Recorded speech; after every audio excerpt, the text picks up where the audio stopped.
I'm really looking forward to seeing what the knight sees in his last millisecond. Up! That wasn't so good. Oh, end of the lockdown longbow. Bollocks.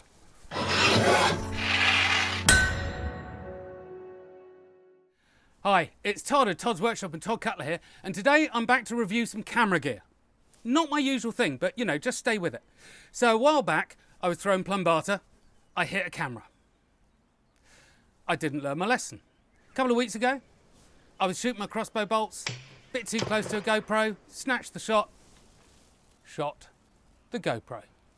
I have learnt my lesson. So today, I'm introducing my new camera equipment, night vision. Not available in the shops, one-off special. And there it is.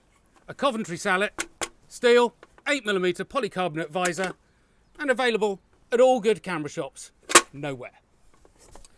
Shall we go test it? Back on the range now with my night vision camera protecting gear, my spear, because you have to put a head on a spear, I mean it's just obvious, and my original night vision t-shirt. So that is available from the merch store, which is just below the video. Right, let's go set up. We're going to shoot 3 arrows today. The bottom 2 are short bodkins, top one is a needle bodkin. These are not the Will Sherman ones I've been using for my lockdown longbow tests. They're too nice to kill on this. These are just some old ones I had lying about. Let's shoot some stuff. First up is a short bodkin. Going to try and hit the visor. Let's see what happens. Oh, dear me.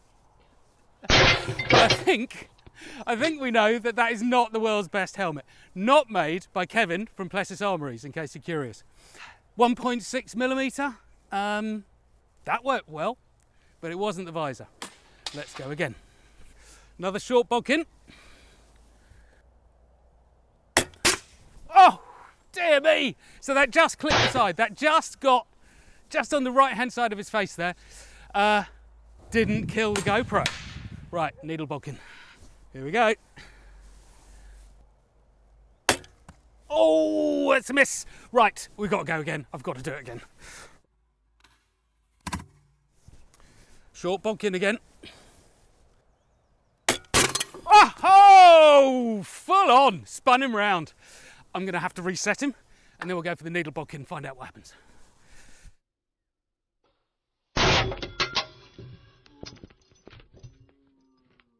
Camera's facing forward again, so we're going to go for the last of them today with the needle bodkin. I'm really looking forward to seeing what the knight sees in his last millisecond.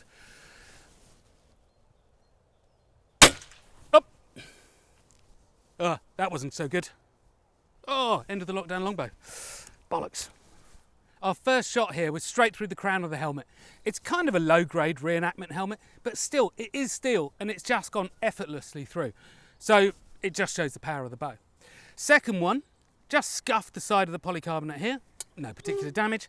Third one, wham in, straight where his mouth would have been.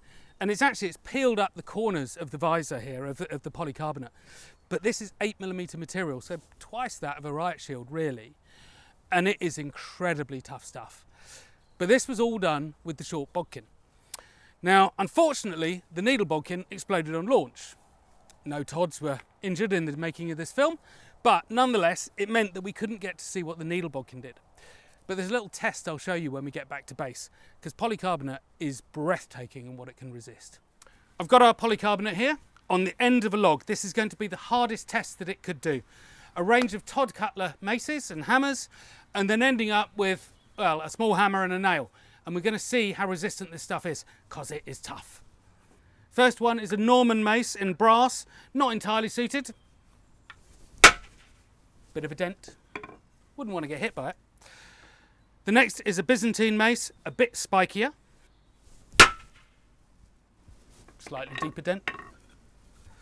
Eastern European steel mace, really quite a spiky number this one.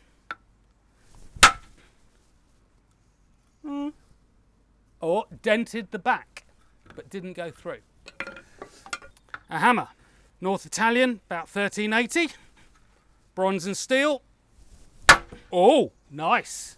3mm of penetration out the back. Not the hardest swing, but nonetheless, it went through. And now, our hammer and a nail.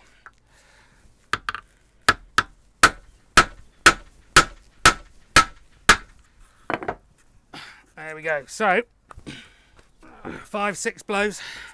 And if you can see it, it actually bent the nail during the process. So really this is tough stuff, and it took multiple blows to drive that through. So the chance of a single arrow, with a 12mm half-inch head going through this, for me, is 0. And there we have it, night vision. The future of GoPro protection for Todd's workshop. It's a bit bulky, a little bit heavy, but it looks cool as heck. No more dead GoPros. Thank you very much.